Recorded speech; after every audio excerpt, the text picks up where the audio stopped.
Iran has hit back. Iran has struck back at Israel. The first Iranian missile has been fired in the direction of Israel. There are emergency sirens and air raid sirens that are going off all over Israel. There are people who are now fleeing to safer cities away from Tel Aviv and Jerusalem and the bigger centers. The images that you see on your television screen are that of Israeli missiles that have struck not just Tehran but multiple locations in Iran. Multiple cities have been targeted across Iran, including Qom, Tabriz, Isfahan, Loristan. They've been targeted by Israel, and now Iran has struck back. Israel has confirmed that Iran has fired those missiles. Remember, Israel has amongst the best air defense shields in the world, where they can track the missiles the moment those missiles are launched, and efforts are made to neutralize those missiles way before they're anywhere close to the Israeli airspace. So the first attempt is to have all those fighter jets that are in the skies to neutralize those missiles with an air-to-air missile. They also have, for close defense, their Iron Dome system, then that's for point defense, and then you have the David Sling.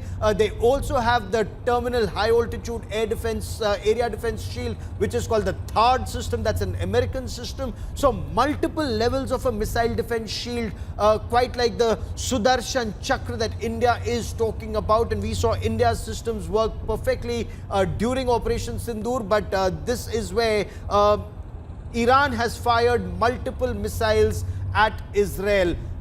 Will they succeed? In the past, some of the rockets that they fired, rockets and missiles, the volleys and the barrages that they fired, they were able to strike at some sensitive locations. They were able to overwhelm the Iron Dome system, and it was said that Iran has war-gamed very effectively. Ambassador Dayal, they had war-gamed the Iron Dome system. When Iron Dome exhausts all its missiles, that's when the next barrage comes in. But perhaps this time Israel may have learnt a lesson or two and made their systems optimum too, Ambassador Dayal. Well, Israel is fully prepared to defend itself. You know, the Iron Dome and the Iron Beam anti-missile air defense systems have been developed by Israel with the help of the United States.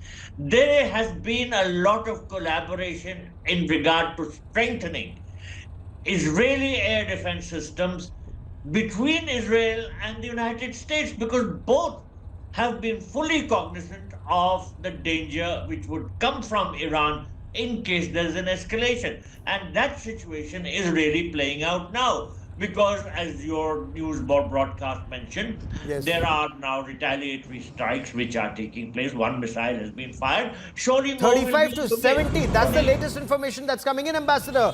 Iran fired between 35 to 70 missiles. That's the information that's coming in. And the Iron Dome system is intercepting missiles. That's the word that is coming in. Shaheen Mudaris, your appreciation as an international security expert of Iran's capabilities right now to target either Israel or American assets in the region.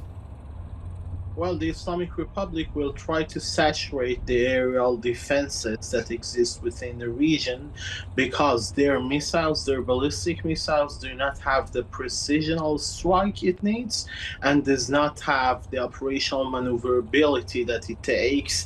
So what they can do is actually blindly hitting a vast area, which can create and cause a lot of problems, because that area could be a civilian area, but still the doctrine of the Islamic Republic, not having precise missiles, is to saturate the aerial defense systems of Israel and the US bases within the region, in order to make sure that they can get some damages done. And these damages, not differentiating between civilians and non-civilians, it can create and cause a war crime for the Islamic Republic.